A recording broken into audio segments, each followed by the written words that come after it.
What's up, everybody? Derek here, coming at you with another new podcast. Today I've got in James Faught with Wild Story Productions. James has been in the outdoor industry for probably 8 or 9 years, I think. He started just doing a little bit of freelance video and has since grown and started his company, Wild Story Productions, and has grown into all facets of video and video production. So it was a cool podcast. We actually went to high school together, went to the same high school. We weren't in at the same time. He's a little bit younger than I, but I think he was in my sister's class possibly. But we've known each other for quite some time, and it was nice to have him in here. Had a lot of good stories. He's really grown within the industry, met a lot of people, and has some really cool stories. So without further ado, here's James Faught. This is Derek Dirnberger, and you're listening to the Nocked and Loaded podcast.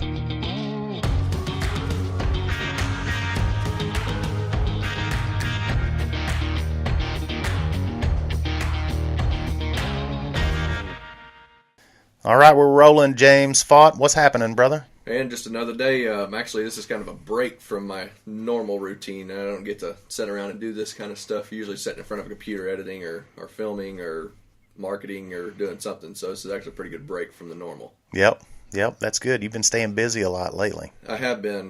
This last fall, I tell people a lot from probably August 21st is when things really started. I went down to Georgia and did a commercial shoot for a company. And from that moment until probably the middle of January, there was 7 days a week, 0 breaks, and I'm not complaining. I got to do some amazing things, saw some amazing stuff, but at the same time, it's like, man, I would like to have a day, and now I'm so programmed to do that, I can't take a day off. It's always something. Got up this morning, was working on, moving files around and taking care of some projects we're working on, do the podcast, got to do a voiceover when I leave here, so, it just never stops. Never stops. So it's good. That's good. How was duck season this year? Oh, duck season was really good. Shane down at SEMO Outfitters just got such just an incredible place, and I've been going down there for a few years now. This past season was by far our best duck numbers. We did run more clients, so more clients equals more ducks. Our average still stayed pretty good. I think we may have dropped our bird per hunter average just a little bit, but for the most part, it was, all of November, I know for me guiding, probably guided, I guess, at least 28, 29 days in November. And toward the end of November, there was the last 2 or 3 days, we went from killing full limits every day to we might only kill 18 or we might only kill 24, something like that. So it was really, really good. And then as the season progressed, it stayed really good. I just started traveling quite a bit filming, so I missed out on a lot of things. And they actually got into snow geese and specks and actually Canada geese quite a bit this year, which is something we don't get to do during normal waterfowl season. Uh-huh. So, that was really good too. Met a lot of fun guys. Actually had, Gundog TV came down and filmed with us twice, which I've actually field produced the second time they came down. I did all the producing on it. Sporting Dog Adventures came for a day because they were already local and wanted, the people they were hunting with just didn't have, sorry about that. They just didn't have the amount of ducks that they needed to put him on a good hunt. So they decided, I called Jeff and he's like, man, we're not killing anything down here. They've got an awesome place. It's a big blind and cooked stove and all this fancy stuff, but there's just no ducks. We need to kill some ducks to make a TV show. So, and we've been hammering limits of mallards every day. So just pack your stuff up, get a hotel up somewhere close and come and stay. We didn't even have room at the lodge. And so him and the other camera guy and I, then we took a group of guys from Georgia that's our frequent flyers. They come at least once a year. Sometimes some of them come 2 or 3 times a year. So they got to be in on an episode of Sporting Dog Adventures. It was really cool for them. So ended up killing, oh Lord, I don't know how many guys we had. We killed all our mallards and a couple bonus pintails, so it was good. And then I guess it was a little bit before that. I didn't get to film with them, but the grind with Dakota Decoys, Will Roth, and Ricky Hart from Lucky Duck, they came down with their camera guys, and they filmed for usually to put together a good waterfowl show, you would need probably 2 days minimum. 3 to 4 would be optimal to blend it all and make a good episode. And the grind is no different. It's a pretty well produced show. And so they came down and hunted. I left Thursday, so they hunted Wednesday, Thursday, Friday, Saturday was their plan. So they booked for 4 days, and after Wednesday, they told me, "Man, we've got so much content from just this one day. There were so many species of birds, and the action in the blind was good. We really have enough. So we're going to film one more day, and then maybe another, but we're going to head out." So I had to go pick up my new puppy. I bought a puppy from a buddy of mine in Knoxville, and so I left that morning. Go pick him up. They killed their ducks that morning, obviously. Come back, got to hang out with those guys that night, and it was supposed to rain the next morning. And, obviously as a camera crew, you don't want to film in the rain. Sometimes you end up in that position. But they already got their footage the first 2 days, so they were like, "Yeah, I think we're just going to stay up tonight and party and go home in the morning." So I missed out on getting home with those guys, which is something I really wanted to do, especially the camera guys I have are some guys I've been friends with on Facebook for a couple of years, Sean Weaver and I've been friends with Sean a couple of years on Facebook, but Max, the guy I was working with him, I didn't even know Max actually, Max Barta, but he come and as a pair, and so it was good to get to meet those guys and hang out and camp with them, even though I didn't get to hunt with them, and now I'll get to see what they end up producing out of coming and hunting with us for a couple of days, and it'll be good stuff. So Are you filming with those guys most of the time, or just most of the time? If a TV crew comes down to film at the Duck Club, I'm already there as a guide, so I'll usually run camera for those days and get somebody else to guide. So with the grind I didn't, but right so Gundog TV have actually produced a couple of those shows, and anytime they're in, I film with them. And then Sporting Dog Adventures, myself and another camera guy, we produced that show. And actually, the last Gundog made 2 trips this year, and the last one they made, we had a guide, Forrest Bonin, that was, I just I found him via Facebook, actually, and trying to find an extra guide for the year. And just looking at his social media profile and everything, you just know, you get a pretty good idea of what somebody's like via their social media. Yep. So he reached out to me and said, "Hey, what's this, deal you got? It's a waterfowl opportunity." And I said, "Well, we're looking for a guide." I said, "Have you ever done any of it?" He said, "Oh, I've taken kids and I've done this and that." And I could tell he didn't have a whole lot of experience, and he didn't have any experience guiding per se, but he did have a lot of experience in hunting waterfowl when he was in Indiana, and hunted a lot of Canada geese and some ducks. So we ended up, "Why don't you come down? Let's just meet and show you the farm and everything, get to know you." So social media is a good judge, but to see somebody in person, interact with them, and kind of test them a little bit, it was obvious that he knew duck ID, which is extremely important in waterfowl, especially guiding, because these guys don't know. Most of your clients don't. But he knew that. He knew how to call, and he was just a good, smart hunter, So all those things. So he guides with us all year. So the second trip Gundog made, he ended up running camera as well, because he's a photography minor and a forestry major. So he ended up filming with me and producing that second show, which was really cool. Well, he had been into photography and video, and doing that with the show and everything, and getting to see kind of how a show production goes on. While I was gone filming in Oklahoma and Kansas, which we can talk about later, actually found out, Shane sent me a text and said, "Hey, Forrest has got some pretty big news. I'll let him tell you." Well, neither one of them would give it up, and I'm stuck in Oklahoma filming waterfowl hunts, and I'm like, what's going on? And neither one of them would tell me. I had a group message going, they were just messing with me, and so I was like, fine, I don't even care, whatever. And then, Shane's response, "Oh, it's big time, you'll care." And I'm like, oh, whatever. He can't be that big a deal, right? And so on the way back home, I called, and I called Forrest, and he said, "Man, Shane's got me fixed up through another guy with the Drurys, and looks like I'm going to try to apply for a job with Drury Outdoors." And I was like, "You've got to be kidding me." That's awesome, So long story short, I helped him put together a demo reel. He submitted it, and he put the demo reel together, all his stuff. I just kind of helped him understand the program a little bit. He built the demo reel and got the job, and they actually just announced it the other day, so that's really cool. But nice. So anyway, that's a little bit, about what happened with that.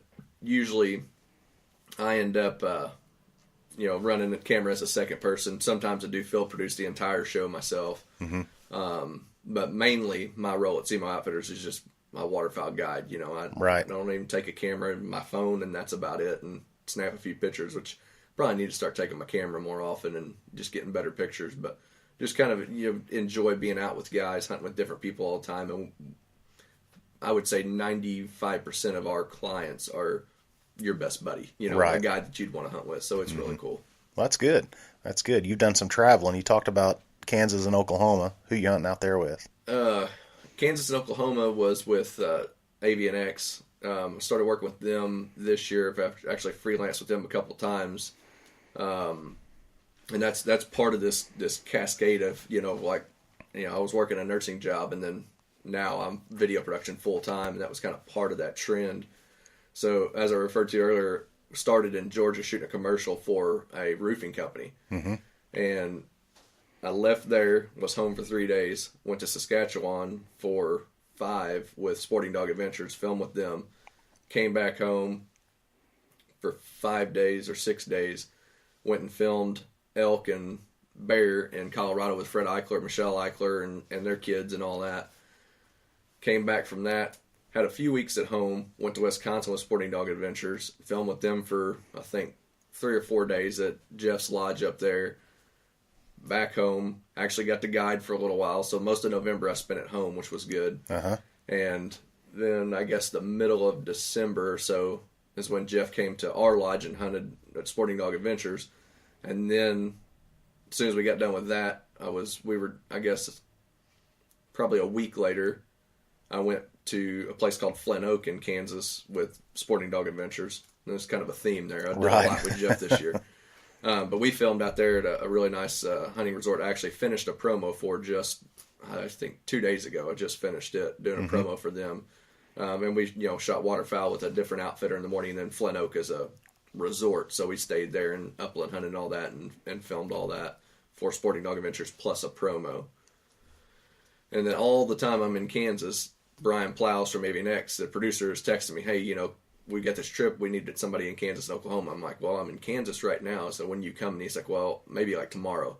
And then they're like, no, the birds ain't quite right yet, so we're going to push it back. So I leave there, come home. I'm home 2 days, and Brian calls me, hey, we're leaving for Kansas tomorrow. Can you meet us in St. Louis and drive out to Kansas? I'm like, yeah.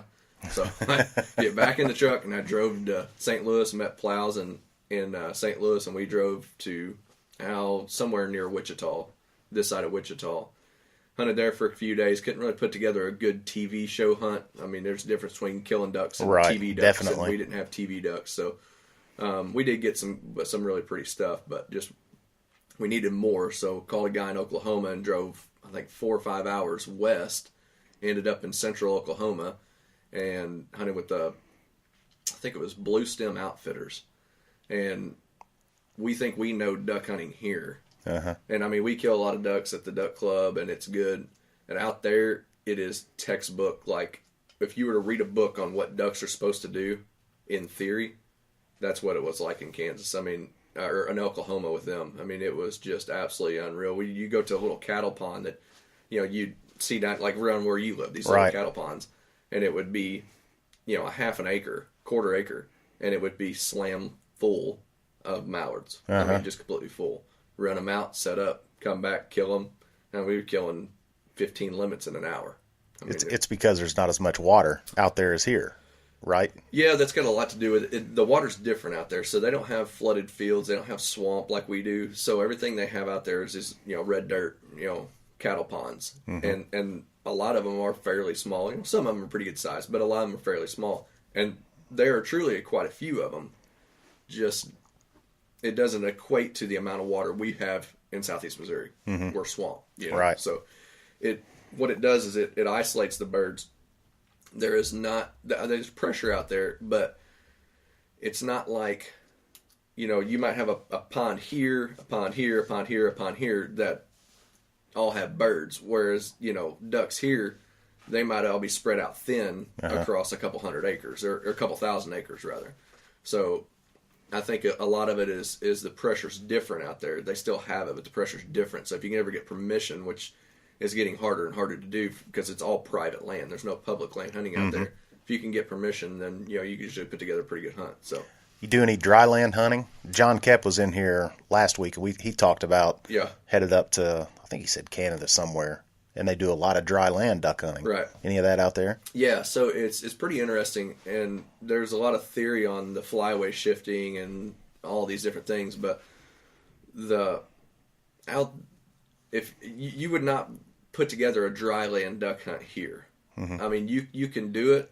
And if it gets bitter cold and everything starts freezing, they'll start feeding in dry fields. But typically, it's something reserved for the north or the west.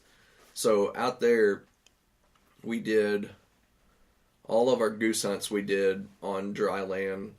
And in combination with that, if we hadn't killed our ducks already for that day, like that morning we were goose hunting in the afternoon or something like that, then we would kill ducks as well. So it was, and it's just really different to watch birds work a dry spread. Just completely different than hunting them over water. And then when you kill them, the dog just runs out across a dry field and gets it. Everything's quick. If you drop 15, 20 birds, everybody jumps out of the blind real quick, grabs birds, and comes back. So it's so we did get to do some dry field hunting in Canada. My opinion, I if it was up to me, I would never hunt water in Canada ever. Really? You go hunt food. They don't eat in those ponds. Mm-hmm. They rest in those ponds. They might dabble and stuff. But for the most part, they're in those ponds just to loaf and drink and things like that. And then they come out by the thousands to a grain field that they pick for that day or series of days. And it's, I can't say that it's easy, but if you set up correctly, get the wind right, get the sun right, get a hide, shooting ducks in Canada in dry field you can't hardly beat it. But the only thing I could equate it to would be hunting them in timber somewhere down south, And I love to hunt in the timber, but a close second would be hunting them on dry ground in Canada. I mean, there's nothing like it. So we do a lot of calling up here for waterfowl. I was in Texas last week, and they were talking about waterfowl hunting down there, and they acted like, oh, we don't call at all. We don't bring calls with us. Right. So a lot of times, and I don't know where you were in Texas exactly. I mean, we talked South about Texas, San Antonio and south. So that area, they don't have mallards like we do. Down there, it's the same thing with Mexico. They kill a lot of, sometimes canvasbacks, but redheads is a big deal.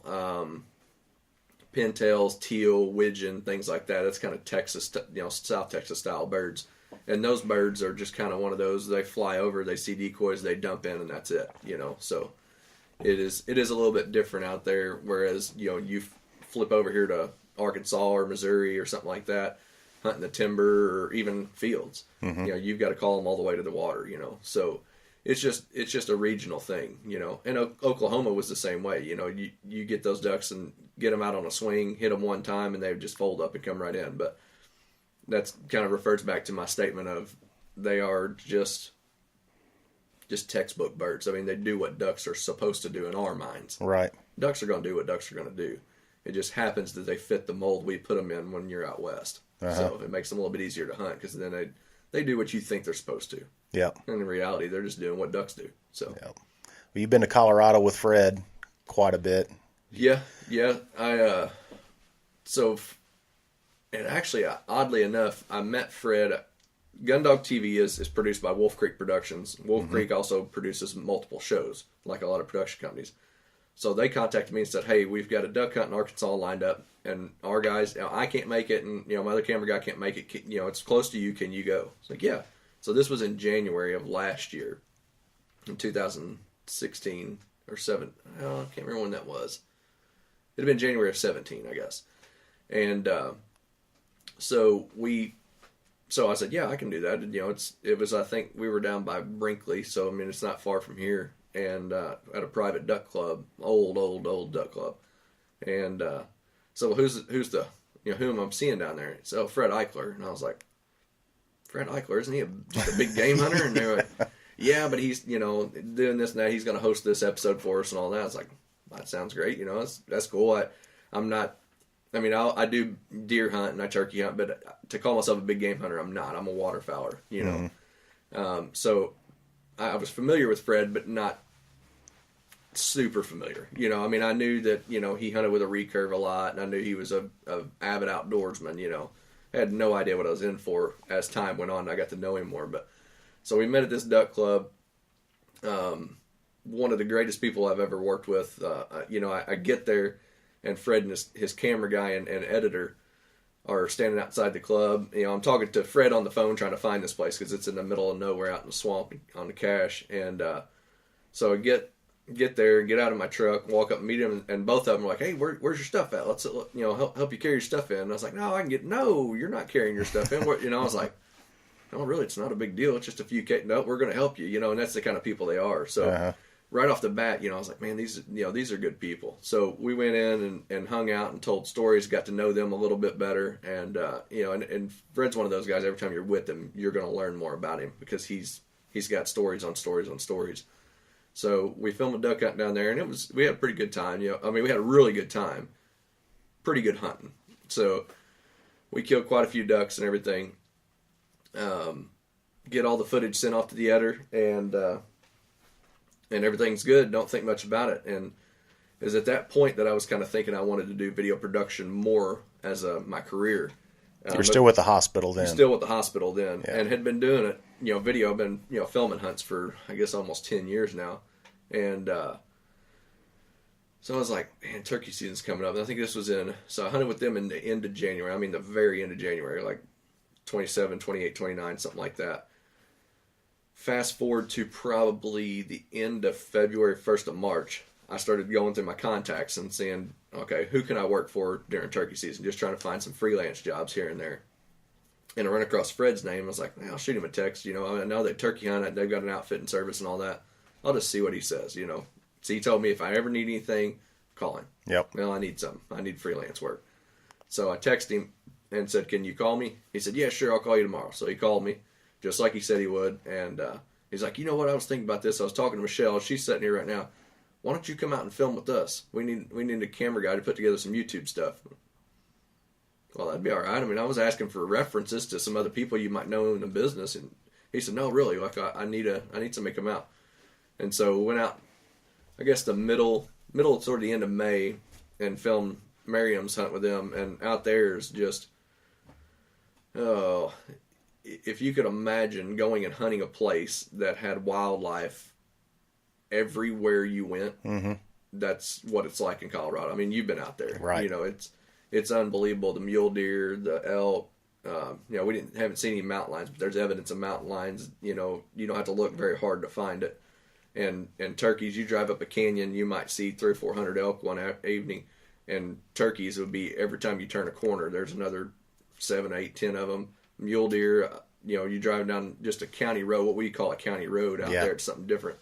And I took pictures with my phone, 180, 190 inch mule deer, just 10 yards off the road, just standing there looking at you like it's no big deal. It's like, it's just amazing. But anyway, it's just a game rich environment. So we went out there and filmed turkeys. We worked on a few different things, shot a couple of different little kind of commercial promo things for different sponsors, stuff like that, and filmed, I guess, 2 clients. One client killed a turkey that actually he had won a hunt through an auction. Mm-hmm. And then the other guy was from, what is that company? GSM? Yes, that's correct. Cam and all that, right? Yep. So I filmed both those guys kill a turkey while we were out there. It was really fun. Chased them all up and down those mountains, and it's a lot different. It was pretty reminiscent of how we hunt turkeys, and I say we as in me, hunting them in field edges and stuff like that. There was a lot of that, instead of a, like a crop field, this would be like maybe a winter wheat or a cover crop or alfalfa or something like that. These turkeys just be out strutting around and in these fields just like at home, except for, you drive past them here and they all bolt. Right. Out in Colorado, you can go down and park, make your move, get set up. They just, and I don't know if it's the amount of them or it's just so wild out there. When you drive, you get past eastern Kansas, there is nothing to the mountains. I mean, there's nothing out there. So, and then where they live, they're, I don't know, the town that they live closest to is a town of 8,000. The next really sizable town is Colorado Springs. It's 2 hours from them. They literally live out in the middle of the mountains and near a town called Aguilar. And Aguilar is maybe 200 people. I mean, it's like a Blodgett for us, or something like that. But really not even the sprawling metropolis Blodgett is. I mean, it's just a little bitty town, a little bit, one grocery store. I don't even know that you can get gas in Aguilar. I don't think. You got to drive to Trinidad, which is about, I mean, they have fuel tanks at their house. That's right. That's you how have far to. town is. Yeah. They they got to have it. So went out there and did turkeys in the spring with them. And really we'd hit it off in Arkansas, but the trip, to film turkeys in Colorado kind of solidified our relationship, I guess. And so it was about 2 or 3 days from that trip being over, we'd killed, I'd filmed them kill a couple turkeys, these guys. We'd done some stuff with Fred and Michelle and the kids for promos. And Fred, it's about 2 days before the trip was over, he said, so when do you think you can come back? And I'm thinking this is a one-time deal. And I was like, well, I don't know. What do you want to do? He said, we're always doing something. When do you want to come back? I'm like, well, I mean, I don't know. What do you do in the summer? Well, I don't know, shoot frogs or go out and shoot rifles or prairie dogs. I mean, there's all kinds of stuff. He said, it never stops. I was like, well, I don't know. This end of May, I went back the third week of June, I think it was. Uh-huh. So, I come home for a couple weeks and went right back to Colorado with them. That trip we did, I think it was that trip we did, actually took my wife with me for one, and the little one. At the time, she was little. They flew out and they ended up having to fly back before I did, so we kind of split on the way back. But got to hunt, or we went out and took recurves out the first night.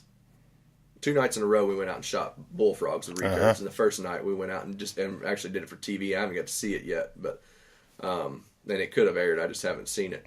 But we actually went out and shot bullfrogs at night, and just gigantic bullfrogs with recurves and just carrying flashlights and spotlights and just sneaking through there. And summertime Colorado, it's dry. It's not like doing it here. You'd be sweating to death and about to have a heat stroke. The humidity, there's no humidity. It's arid. Yeah, right. So it's kind of high desert climate. It's dry out there, and you don't break a sweat doing nothing. And at night, it actually gets, very comfortable out there. Mm-hmm. So went out and did that the first night for TV. And then the second night, a guy is the editor for Wildfowl Magazine and Predator Nation magazines, Skip Knowles, he was in town, wanted to come by just to have a guy's night because actually Michelle and all the kids were gone. So it was just Fred, myself, one of his guides, Ryan, Solomon, and Skip. So we had a guy's night, didn't take any cameras, we left our phones and everything, and went out and shot bullfrogs with recurves, just had a literal guy's night shooting bullfrogs with recurves like a bunch of 10-year-old kids. And it was probably one of the most fun things I've done in a long time. So we did that while we were out there. Then I guess the next day they've got they can go up to 1,000, but they got a effective 600-yard rifle range. They shoot their ARs and all these custom builds and all that they have. So we did that, and Fred was like, let's go shoot some prairie dogs. So I'm like, all right. Now, anywhere you go out there, you see the dang prairie dog towns. They're all over the place. Prairie dogs running around, hiding from you. So we jump in the truck and head just circle around to the other side of their east ranch. And it's like, oh, this will be a good spot here. And they all run in their holes, put the truck in park. We get out, get set up. All of a sudden, they start popping up. Mm-hmm. And those guys just started whacking them. And I was like, holy. And it was pretty impressive to see. And, there's guys that go out there and they might they might run through $10,000 worth of ammo in a week. Isn't that crazy? I've never been prairie dog hunting. That's definitely on the bucket list. And Fred told me they had a group of guys the week before we were there, which we only killed, I don't know, I want to say 15, 20, per day we went in an hour. It wasn't like we spent all day. Just went out for an hour, shot 15 or 20. But he said the group of guys they had in before us, because he actually, they have clients come in to shoot prairie dogs, and he'll just basically go out and say, here, sit up in this pasture, and this is where you're going to line them up today. He'll go find a town for them the night before, set them up there the next day, and just let them shoot all day. And he said that the group of guys he had in, they were in for 7 or 9 days, something like that. I don't know what it was, but they spent up close to $30,000 in ammo. Good Lord. I can't afford prairie dog hunting. No, now this is a pretty good sized group of guys. I'm not talking about 50 guys. I'm talking about like 7, 8 guys. And but that just guys that are into it. That it's above my pay grade for sure. Yeah. And those custom rifle builds and all that. I don't even own a rifle myself. So I don't get into all that. But yeah, it was pretty neat though. And actually, we took Skip out. Skip Knowles was with us for that too. and I can't remember the gun he had, but it was like the bullet you shot was like the size of your thumb. I mean, a round. I mean, it was huge, like something in the neighborhood of like a 50 caliber. It was like a 5.54 or some oddball gun, some lever gun that he had bought. And so Fred was like, "Oh, we got to shoot a prairie dog with that." It's iron, this old iron sights gun, beautiful, beautiful piece of work, and very collector friendly gun. You know what I mean? Pretty pricey, I would say. And so we got set up, and we actually filmed him kill a prairie dog at about 50 yards with that big gun, and just disintegrated it. Well, actually, it didn't. It just knocked just cut him in half, basically. Whereas some of those bullets that they use, in those flat shooting rifles, I mean, it just turn them to mist. It's one of the craziest things I've ever seen. We actually shot at their West Ranch.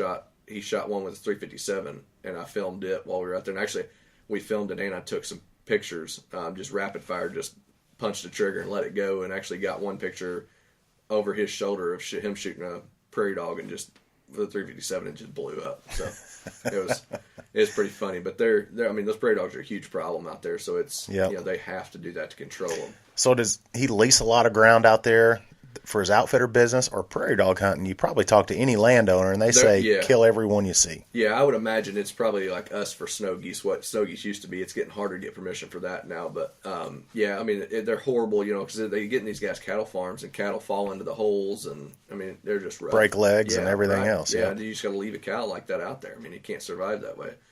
But now they actually they have a West Ranch and East Ranch. They live at the West Ranch, have the bunkhouse and their house and equipment, and kind of that's their home base. That's at Aguilar. It's about 3,000 acres, I think, if I remember right. And it's kind of when you look out their front window of their office, like when you're sitting in the office, and a lot of times we sit there and work. Of course, Fred and Michelle's desk face the window, and the desk I work at faces them. So I don't, I have to turn around, but you're literally looking right out the door or out the window to the Spanish Peaks. And, if you were to just, as a crow flies, you're probably from you to the tip of the Spanish Peak is, I mean, just miles. It's not far. So, I mean, they're big prominent fixtures right outside their front window. It's just amazing. And then they've got another ranch they just bought so the West Ranch is like kind of just foothill mountains. They're in the mountains, but it's rocky canyons and pines and all these evergreen trees and things like that. And if you go to their West Ranch, it's 30 minutes away. You can be in high desert with antelope, and it's got a big river bottom draw that's got bear in it and elk, and it's just crazy. So that one's about 3,000 acres. And they also have I think a 38-acre reservoir, which is unheard of for that area. Because there's no water in Colorado. I mean, Fred was telling me they go back. Some of their water deeds go back to like the the mid to late 1800s, where this guy's property, they literally have these little canal ditches that run water to different farmers coming off the mountain, and you can't pull any water out of that little ditch or stream until he's got all the water he wants for the year. So that's how scarce water is. And, I mean, you can't water your lawn. I mean, you can't do anything with water. So for them to have a 38-acre reservoir is a pretty big deal. And that's actually where we shot a lot of our frogs was in that reservoir. But they have a whole host of waterfowl that visit that. And we were going to try to go out there goose hunting this year. I just didn't have time to do it. But next year we're going to go. But it's neat out there. And, they can be... Fred told me he's worked all over the country. He worked for DART targets, the DART interactive target system when they came out. So he lived in Florida and traveled the entire United States. And when he got back and decided, hey, I need to settle down somewhere, he looked at Montana, Wyoming, Colorado, and one other state, and I can't remember what he told me. But he picked southern Colorado. He lived in northern Colorado for quite a few years, and he picked southern Colorado. From his house, he can go and see bighorn sheep, desert bighorn in 20, 25, 30 minutes. Bear, elk, turkey, mountain lion, all these several species of squirrels and ground squirrels. I mean, any game you can just about think of, they can have right there at their ranch where they live. And almost any time of the year, there's some sort of season to hunt. It never stops. And then you go to their East Ranch, which is out in the high desert, and you've got antelope, rattlesnakes, and, prairie animals. I mean, it's literal just prairie you can see for miles. So all of that, they can be within 45 minutes of their house. So they can be at any of those three ecosystems. Aspens, up right. high on the mountain is 20 minutes from the West Ranch house, So they just live in an incredible place. And it's amazing that nobody... there are people that live back there, but it's people that's lived back there their whole life. And he told me that I've never been to it. There's one subdivision that are kind of like just a bunch of .com people that want to live out by themselves. Right. So they get access to this high-speed internet, work from home, and they never leave. They go to town once a month to get stuff, and they just kind of live out in remote in this subdivision that's literally an hour from the closest Walmart. Yep. It's kind of hard for us to imagine, but it's remote. If there was any place that, I'll never leave Missouri. Don't say that. Nah, well, realistically, that's never going to happen. I'll never leave Missouri. Yeah. I love it here, but if there was another place that I were to move and just change, the total, whatever, climate, atmosphere, whatever you want to call it, I can't think of the right, geography, whatever it is, I wouldn't go south of Florida. I wouldn't go, northeast. It would definitely be out west somewhere. I love it out there. Yeah. It's hard to say. You think about, people think about where they would want to retire. Or the first time I went to Colorado, I come home and I told Carrie if it wasn't for family, I would have moved to Colorado that day. Yeah. Like when I got back, the waterfowl hunting out there, oddly, is very good. It's a lot different than the way we hunt them here, but there is a lot of waterfowl opportunity out there, which is a big deal for me.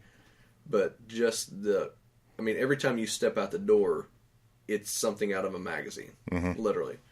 And, you can buy a piece of property out there. The property's really not all that expensive because nobody wants to live an hour from safety, hospitals or stores or things like that. So I would move out there in a heartbeat if it wasn't for family. Yeah. No question. Well, that's my biggest ties here as well. I have way too much family here. And I love whitetail hunting. There's not as many whitetail out there. Yeah, there's a few. When I go up to Hooker Mountain Outfitters, that's northwest Colorado. Right. There are some whitetail, but it's like not a lot of them. Right. No, it'd be like almost like seeing a mountain lion here in Missouri. It's that rare. Right. I'm not a big game hunter, so when I first went out there, I had a little bit of trouble, seeing a group of deer in a field, and I'm like, man, is that whitetail or mule deer? Because I'm programmed to think that's whitetail. Right. And then you get to like, no, that would kind of look funny. And if they would ever turn and take off, then of course you see their mule deer bouncing and the white rumps. But it got to be where if you saw deer, it was just automatic mule deer because that's what was there. Now you see whitetail once in a while, but nothing like other areas. Mule deer. If you see a deer, it's usually a mule deer. So, and the neat thing is those suckers get big. They do get big. Big. So.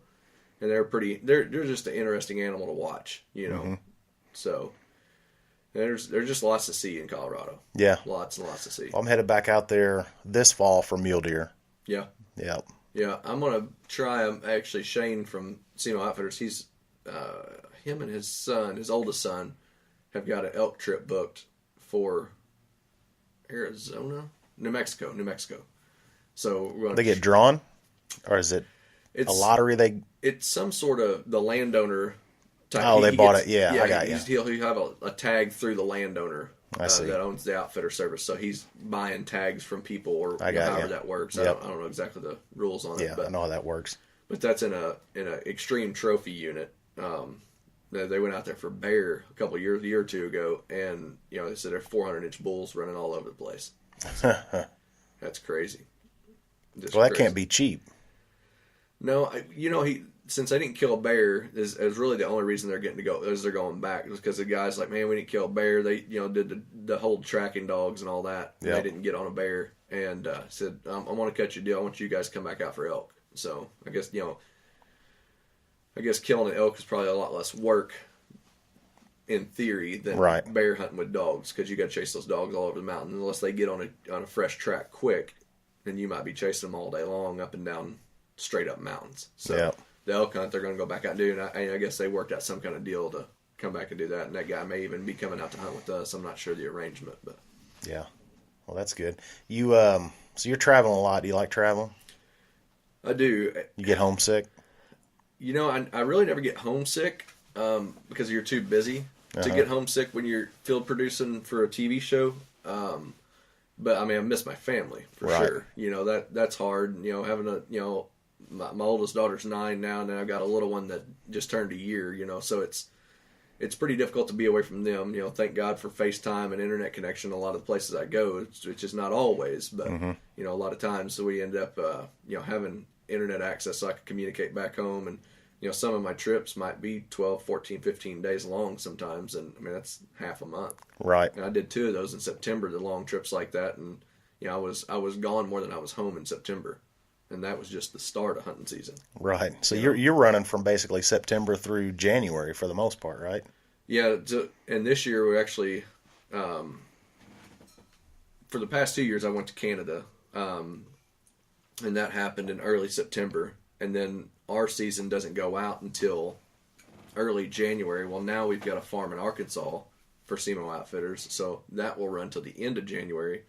So now effectively I'll probably be chasing waterfowl in some fashion from early September all the way till, and we talked about even snow goose hunting this year at the Arkansas farm because there's so many in that area. So I mean, really effectively it could be till the end of February. Yep. And by then I'll probably just be done. Right. You got to find a balance. I mean, I do get to hunt a lot, and I, because of guiding at SEMO Outfitters, I hunt every single day of duck season, minus the few that I have to miss because of, stuff with the business, or if I'm, traveling, obviously. Yeah. I'm still duck hunting, So let's talk about your business. So what was it like to give up your normal job, guaranteed paycheck every 2 weeks or whatever it is, to starting your own business in the outdoor industry, which is where it started. It's grown from there, but in the outdoor industry, which is tough. Yeah. It's kind of odd. I got into filming, I guess, 8 or 9 years ago with Jerry Evans. This is a local, kind of one of those guys that's just a killer. Animals should fear him, and right. I didn't know that at the time, but we were shed hunting the same patch of woods and didn't know each other were there, and I run into him and I'm like, hey, you find anything? Blah, blah, blah. We got to talking, about cameras and filming, and it's like, man, I've always wanted to film a hunt. So, well, you know how to take pictures and stuff. You can surely run a video camera. Come video turkey hunts with us. So that year we filmed, I'd never seen a turkey get shot at that time. And I watched 23 strutters come in and get their face knocked off and filmed 13 of them, and had never done either, and fell in love, plain and simple. So, fast forward through all those years, we were doing that, got into, duck calling, and I'd been into duck hunting at that time, and turkey hunting had kind of, come into play, but I'd been doing duck calling contests and everything. So John Kep, which was on the podcast the other day, reached out to me about trying some of his calls, and so we started working on that. And now, heard John's story going from where he was to where he is now has grown just a crazy amount, so got into all that. That kind of led to relationships with other people that got me more involved in television, and actually we produced a show that featured John Kep killing a turkey on opening day. And that was on an episode of what a show at the time was called Blood Brothers TV. So that was kind of my first real tie into outdoor television. Didn't do a very good job field producing it. Freddie King produced the show and did a good job of making something of nothing. I mean, we got the kill on camera. The kill turned out great. We just didn't have a whole lot of extra stuff to work with. It was one of those birds we set up before daylight, and he just started hammering, and it was like, and he's 30 yards down the fence line. It's like, shoot, this is gonna. So he flew down, ran to the decoy, made a circle, got shot. Pretty much that fast, So there's not much time to get any action. There was not much time for a story. So you probably didn't have the thought back then, out that, well, let's get a whole bunch of B-roll after the fact. Right. Yeah, I shot a couple of little things, but I didn't do anything from the cliche truck ride. Right. I mean, there's so many things now that I look back and like, man. But it was the first time I ever produced for TV. And so that gave me a bit of credibility. And the duck calling contest that led to guiding. So, and this story is a complex web, but that duck call contest led to guiding because I got hooked up with a duck club pinhook pinhook hunting club in East Prairie. So they asked me to guide because I was working on doing calling contests all the time with John. And I'm like, man, we think we could use you as a guide. So I started guiding for them. Met some people. That turned into another connection that circled all the way back around to CMO Outfitters. Then finally got to, not finally, I didn't even know Shane existed at the time. Uh-huh. Circle back around, meet Shane, started filming down there just for fun, just to get him some content, making videos. And then he's like, Gundog TV comes down and films, and they could probably use you instead of bringing another camera guy. So started doing that. So that was kind of my second go, that was 5 years ago. We started doing that, and it just snowballed from there, into doing more and more freelance, and made more of a name for myself and what I can do in the outdoor industry. Met a lot more people. Used to do trade shows all the time, doing iScope sales, and met a whole lot of people doing that. And then that transitioned into just my network spreading, and that footprint kept getting bigger and I kept getting more credibility in the industry because of it. Not that I'm a big shot at all, but those little things keep spreading around. And finally this year, a few years ago, I'd sat around and watched TV, and I was like, if I could pick some waterfowl shows that I liked, AVNX was one of my favorites. Uh-huh. And this year I went to Ohio with them, Ontario with them, Kansas and Oklahoma with them. So it's come at a price. Now I devote every ounce of time I have to getting this going off the ground. So all of that said, that's all kind of the hunting side, a summary of that. Circle back around to the hospital. Obamacare happened, and that kind of started a bit of a downward trend for hospital income. So they had to kind of scale back. Well, scale back means not as many people get paid as much, or they might cut jobs and things like that. So that created stress, and I was like, I've got to get out of here. I really love doing video. That's what I'm passionate about, and I love taking care of people. Working as a nurse was a great gig, taking care of people. But when I would get off, that's all I could think about was, man, I want to shoot some video. Right. So that's what I did, and so a few different things happened that led to that decision. But it finally got to the point where I was like, you know what? I'm going to go PRN. So I started working just a couple days a month. I was booking more and more jobs, doing video production and freelance, and just commercials, promos, real estate, and things like that. And to the point now where I'm behind. We do all kinds of real estate shoots, promotional videos, commercials. Lord, we've done a lot of work in the past few months. Once I got back from freelance, and we started catching up on all these projects, and now we're booking even more. So it just keeps growing, and it was an odd feeling going to nursing school for 2 years, working as a nurse for 4, making a pretty good living, to literally calling in one day and saying, you know what, this I've already went PRN, and it's still, those 2 days a month doesn't sound like a lot, but when you're a freelance videographer, 2 days can ruin a $3,000 or $4,000 trip. Right. Because if you can't be there for that full deal, then you just can't, you just won't get booked. So I told him, I said, I'm taking a big chance, and the manager, I have a lot of respect for her, and I really like her a lot. And she said, you're doing what you love. It's clear you're doing what you love. Obviously I'm not going to try to talk you into staying, because I know where you stand on it. Yep. But yeah, I think if this continues to be a problem like this, then yeah, you should just take off and chase that dream. And so I was like, you know what, I probably will. So I'll call you back in a few days. So I called her back in a few days. So look, I think I'm done, and like when I hung up the phone, I was like, wow, what did I just do? Yeah, this is real now. I was so busy at the time that I couldn't do both. Even those 2 days a month, I was still like, I needed 10 more days a month, right, of video production. So that was good. But at the same time, I'm like, what am I going to do 6 months from now? Because I didn't, you don't load up a pipeline of work that far ahead. Freelancing you do, but like I need to produce video. I need to produce commercials. I need to be producing marketing material for companies. So it seems like every time we get a project finished, we replace it with 2 more, and things come out of nowhere. Yep. And it's more just to spread that footprint and that network of people. We've got to meet a lot of local realtors. That's led to other businesses. We shot a video for a school the other day. We've done a lot of work in the past, really 6 months, but in the past 3, we've put out a ton of content for business and, you know, things like that. So I'm actually working on a series right now, which is something I never thought I would do on history. It's just, you know, crazy, but it's been a fun ride, and, you know, we're actually about done with that. Should be done with it today or tomorrow. So. Okay, the first episode? Yep. The first episode. Yeah, I'm looking forward to that. Yeah, I've been watching, so it's Bobby Gray, who's a local real estate broker.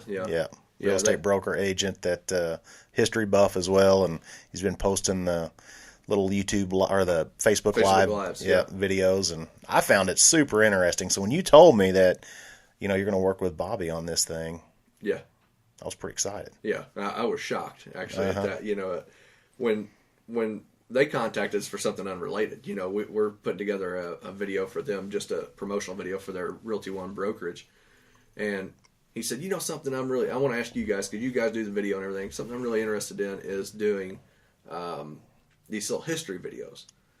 And I was like, well, what do you mean? At this point, I know history's important. I'm not worried about it, you know, whatever. He said, well, I just do, you know, live Facebook Live videos and talk about historical places in Cape and Jackson, whatever. It's like, well, that sounds pretty cool. So let me see one. So I pull it up on Facebook, and it's got all these comments, interaction, and views. I'm like, So it seems to be pretty popular. Oh yeah, people love that stuff. I'm like, he said, what do you think? You know, do you think you could make something of it? I was like, well, looking at this, I think so. You know, we kind of let it die down. We met again a week or two later about this other project, and I was like, you know, and I'd been doing some research on his following. He had done another Facebook Live, and, you know, had tons of people engaged on it, had tons of people watching while it was live, and then shared and all these views. And I was like, that seems like a pretty good idea, actually. Yeah. And so I began to ask him questions about history, and he began to teach me about, you know, these different historical homes. And look, did you know that this was here and this is named after this? Because, you know, and I was like, so all these street names and building names, they all have a story, you know. So I was like, man, that's kind of cool, actually. So, you know, now the more that we dig into it, the more interested I am in where we came from and how this community came to be, you know. And that's nationwide. Everybody came from somewhere. Right. Know? It's just how far back did your history go, and what led you to here, you know, which, of course, for me, Wild Story Productions, that was the whole premise of what I set my business up on, was everybody has a story. Mm-hmm. Let it's a wild one. Sometimes it's just a story, you know. But that was kind of the idea behind Wild Story Productions, was I just want to tell stories. You know, I want to let people tell their story through video. So fast forward to where we are now, you know, we're producing an episode that legitimately is going to be like a mini episode for the web, and potentially pitch as a pilot for a real episode. Don't know that we'll go to TV or anything like that with it, but given we get the right people involved to sponsor this project, you know, we could potentially put this out, and it's just, when you have video that looks good, it's great. When you have video that looks good with great content wins every time. Yeah. I don't care if your video looks bad. Content always wins. If you flip through Facebook, you see that every day. Yep. I mean, you can have the crappiest cell phone video, but if it's got good content in it, nobody cares. We're going to watch it. Mm-hmm. So if you put those two together, good content and good quality, then it makes it worth something, you know, in the big picture. So right. It's been pretty interesting past month. You know, we've been working on that. So looking forward to getting that done, hopefully today or tomorrow. Uh-huh. So you've grown your team as well. Yeah. I got to the point, you know, being gone a lot freelancing, I had a couple projects that I'd shot back in the fall while I was in and out of guiding and traveling. And so I was somewhat behind, not super bad, but I was behind, and I was still ingesting new work. And I was like, man, something's got to change. So I literally put a post on Facebook and said, hey, anybody know anybody that is in video production or any kind of aspect of production? And this lady that I had actually filmed her daughter's reception said, I know the perfect guy. I'll have him get in touch with you. Well, this guy calls me, and I'm thinking, well, she's not in the video. This guy's probably just going to be some Yahoo, right? Well, he calls me. He was from here, moved to Boise, Idaho, worked for 13 years, and has just recently moved back in December. This all happened at the end of January. So I'm like, this is pretty interesting. He's fresh on a life change, moving back home, and he doesn't have a job right now per se. I mean, he's working for his mom and her restaurant, but that's not something a 29-year-old's going to do, right? Right. And especially a guy with his talent, I didn't know at this time. So it was one of those conversations. The first 20 seconds we're on the phone, I was like, man, this guy knows what he's doing. So now I'm thinking, this will never happen. Yeah. He's way too good. He's never going to join in and do what I do. And he did. You know, he's like, man, even turning down another opportunity at a marketing firm to, you know, do that kind of work. He's like, man, you know, I don't know. He said, where do you think Wild Story Productions is going to go? To the top, I hope. You know, but to answer your question, I honestly don't know. It's growing right now, and I know that's true. So he was like, you know what? I'm going to tell him no. I was like, man, I don't want you to base a decision off anything I tell you. I want you to truly feel what your gut tells you and make your decision, because I don't want you to come to me if this doesn't work and be like, man, you told me. No, I'm not telling you anything. I don't know. And he went ahead and turned that job down and started working. And the neat thing about Zach is he is very graphics heavy, motion graphics, After Effects, and things like that, video effects. And I can shoot video, I can edit video. Zach is more kind of the polish into things, the motion graphics and really cool sound design and really cool video effects and things like that, and just different editing techniques. So as a team, like, he fills a gap that I had. And for him, he has no video equipment. Now he can film. He's got video experience, but he always used other people's equipment when he worked in, you know, Outdoor Channel, Sportsman Channel, and this, I think it's Ron Spomer Outdoors. You know, he done quite a bit of outdoor stuff. Worked for a software company doing production, things like that. So each of us was missing another key, and for each other, we're that key. You know what I mean? So you know, we've made a really good team so far, and you know, right now you know, every time we get a project done, like I said, we replace it with another one or two, and so the cycle keeps going, and it's good. You know, it just, you know, I'm not going to lie and say that I'm not scared, because, you know, at times I'm like, man, you know, I only got these projects that's going to last us the next 3 to 4 weeks. Then what? You know, I got to see money keep coming in, then something else pops up. You know, so, and when we produced a few things lately that are going to further expand our network of people that we reach, and so I think we're in good shape. Yeah. So are you going to stay in the hunting business? So you're going another direction, and, you know, who knows, you may be Hollywood with this new series, but. Well, yeah, it's hard to say what that new series will do. You know, if we end up getting to do it, and it depends on funding. You know, it takes a lot of money to produce a show at the level we're producing this first one. You know, we did it at a highly discounted rate from what it would normally be, but we wanted it to be good, you know, for Bobby, but we wanted it to be good for us to produce as a television show, you know, or an online show. I doubt we would ever go to television unless the right network was like, oh, we like that idea, let's pick that up. Then of course we would entertain that. But to answer the question, I will never leave the outdoor industry. That, you know, hunting is something I'm extremely passionate about. Video is definitely second to that, but they go so much hand in hand that if I had the choice to take a gun or take a camera, and it was literally just, that was my two options, and there was no other factors like money involved, I would probably just take my camera and film. Yeah. You know, I truly like it that much. Now, of course, I take my camera any chance I get because it makes me money. Right. You know? So, I mean, it's a no-brainer. You know, if you're making money doing something you love, you're going to do it more. So, I don't think I'll ever leave the hunting industry. I'm going to try to scale back how much I freelance this year, not do what I did last year. But, man, it's hard to pass up when somebody says, hey, do you want to go to Alberta and film a bear hunt? Do you want to go to Colorado and film an elk hunt? Do you want to go to Canada? You know, I've already booked a Canada trip this year. We just booked the other day for Alberta, I think. Yeah. So I've been to Saskatchewan twice, Ontario once, and I went to Saskatchewan and Ontario both this past year. And now we're going to Alberta this year. And that will likely not be the only Canada trip I make. So, what are you going to Alberta for? Did you say bear? Possibly bear in May. Okay. But for sure we booked already a trip for waterfowl in September. So all right. Back to Alberta, or to Alberta. So maybe twice this year. So getting a little international travel out of the deal. So, nice. And hopefully going to Africa with Carl Drake in 2019. So. I'll be there. So we talked about that the other day, and I'm super excited about making that trip out. It's a pretty big trip, no doubt, but Carl's extended a great opportunity, you know, so I definitely want to do it. Yep.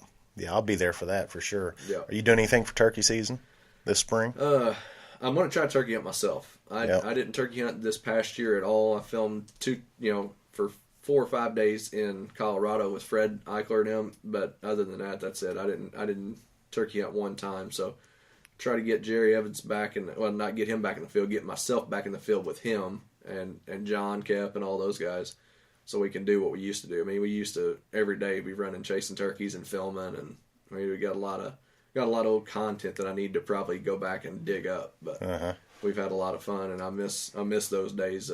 Those early wake ups to go chase longbeards gobbling. I miss it. I do, but sometimes you just gotta go make money. You have to. You got to make money so you can do the fun stuff. Right. That's kind of where I've been. I haven't told. Or I was telling somebody the other day. It's like literally, I haven't done anything fun since June. And that was a family trip. We went down to Mammoth Springs and trout fished for a couple days and camped. After that, that was it. It literally is just work, sleep, work, sleep, work, sleep.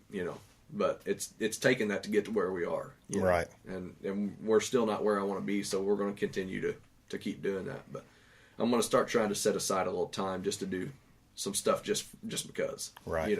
And try to leave the camera at home. Probably won't. But you probably won't. You can't. I can't. I really can't. So we'll go chase turkeys this spring, hopefully, and get on a few birds, and we'll go film them. So, yep. Matter of fact, we got to figure out when we're going to film. Yeah, we definitely will. Yeah, definitely. I'm sitting there looking at the first week of season, and I'm already booked up just videoing for people. Yeah. I mean, people involved with the show. Right. But, I'm hosting partners that are coming in, and right. 2 different partners are coming in the first week, so we're hosting them, videoing them. Just let me know. We'll take the big camera out and go shoot them in slow-mo. Yeah. Actually, you should come along because it could be some decent contacts for you as well. Yeah. Yeah, let's do that. Yeah, definitely. Shoot them 240. Watch that head roll slow. Yeah. And both of us are filming, then we could actually probably get some pretty cool stuff. I would imagine. So, yeah, let's do that. Just let me know when. All right. We'll definitely do that. All right. We're about an hour into this, man. Already an hour? I know. It goes you fast. Talked a lot, didn't you? I just listen, brother. I just listen. All right. Well, let's promote your business real quick. Tell people where they can follow you and, possibly book you for whatever it is, a wedding or a family event or a, marketing project. We do all kinds of stuff. Right now we're pretty heavy on promotional video and marketing video. And I say marketing video loosely. It's stuff, we produce a video that sells your business, basically. Yep. We do a lot of those. And that's really my passion. If in the video part, take hunting out of it, that's my passion. I want to see small business succeed. Mm-hmm. Big business. I don't care. I want to see business succeed and know that I was part of that. So, but we're on Facebook, obviously. We've got a Facebook page. Got a fair amount of content posted to it. I actually have a YouTube channel that I'm trying to build subscribers on that we kind of rebuilt, somewhat like what you've done. I don't know the URL to that. We could probably link it. Yeah, I'll link it. I'll link it to the video. So I'm not sure what it does off the top of my head, but well, they can just search Wild Story Productions, or is it Wild Story? It's Wild Story Productions. My website we're fixing to revamp. It's wildstorystudio.com. Okay. You'll have links on your website probably to your YouTube page. I think I do. I know at least one of the videos I've got posted on there is embedded from YouTube, but we're fixing to rework all of that, so it's kind of a mess right now. But our YouTube channel's got some really good, fresh content that we just produced, and I'm fixing to add a couple more to it today. So, all right, click that link, and it'll take you to the YouTube channel, and that's where some of our later content's at, with some more coming this week. So, okay, and Facebook, my personal Facebook page, obviously, I've got to post all my content on there, but also the Wild Story Productions business page. We post, try to post on there as much as we can. So that dang Facebook algorithm just doesn't help you any. But, John and I were talking about that last week. Yeah. Yeah. And it doesn't cost a lot to boost a post, but I every time I do it, I really don't see a lot of benefit from it. I mean, a little bit, but it just doesn't work. I wish it was like it was before, where there was no algorithm and you post something, people saw it. Yeah. It's when I flip through my newsfeed, I'm starting to now where you can actually program what you want to see. So I'm going through now, and every time I see something a couple times, I'm like, click that, and then move that off of my newsfeed. I don't unfollow people, but just move it off my newsfeed. It's not what I'm interested in. Right. So, And if more people would do that, it'd be a much more effective Facebook. But people just aren't going to take the time to do that. So it's a good tip, but yeah, you should do that. And then Instagram, you're on there as well. Instagram as well, Wild Story Productions. Yeah, it's easy to find. So, and video is kind of, you can only have 60 seconds. That's tough for a lot of the things we do to put it on there. But I try to build a short version as much as I can to put on there. So. It's they got a lot of pictures on there from waterfowl season and everything. It's kind of slowed down now because I'm busy editing and producing and shooting new stuff. So try to keep content out there as much as I can. It's just, almost need help doing it. Right. So it's a lot to keep up with. But yeah. Well, James, man, I appreciate you coming in. I know you got a lot more stories to tell. Lots of a lot more wild stories to tell. Yeah. So we'll get you in here again. We'll probably do it maybe after turkey season. Yeah. We can talk about how we have some stories after turkey season. Oh, definitely. Yeah, we definitely will. I'm ready for that. All right, that'll wrap it up today. Nocked and Loaded podcast. Give us a listen. James Faught. Appreciate it, man. Yep. Thanks, Derek. All right. See ya. This is Derek Dirnberger, and you're listening to the Nocked and Loaded podcast.